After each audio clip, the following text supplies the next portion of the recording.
আজকে আরও একটি ছোট্ট মিনি ব্লগ নিয়ে হাজির হয়ে গেলাম। সকালবেলা ঘুম থেকে উঠেই প্রথমে বিছানাটাকে গুছিয়ে নিচ্ছিলাম, তারপর বিছানার চাদর কাপড় কেচে দিলাম,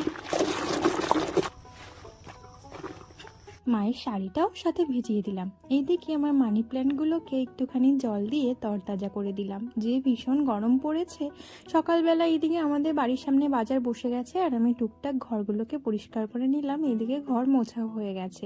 তারপর চোখ গেল জবা গাছটার দিকে, দেখলাম অনেকগুলো ফুল ফুটেছে।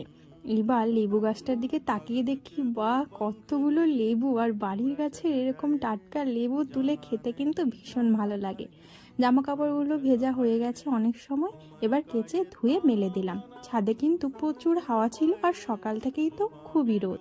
কাজগুলো করে খুবই খিদে পেয়ে গেছিলো, তাই একটুখানি টোস্ট আর জল খেয়ে নিলাম। তারপর কিছু কাজ গুছিয়ে খেয়ে নিয়েছিলাম মুড়ি। এরপর মায়ের দিকে সবজি কেটে দিয়েছিল, তাই রান্নাও বসিয়ে দিলাম। চালটা ধুয়ে রেখে দিলাম, রাইস কুকারে দিলে খুব ঝটপট হয়ে যায়। রান্নাও কিন্তু হয়ে গেল। তোমাকে চুল কেটেও মিষ্টি লাগছে। বিকেলে একটু বৃষ্টি হওয়াতে গরমটা কমলো। এরপর রাত্রে কয়েকটা রুটি করে নিলাম। ভিডিওটা এই পর্যন্ত।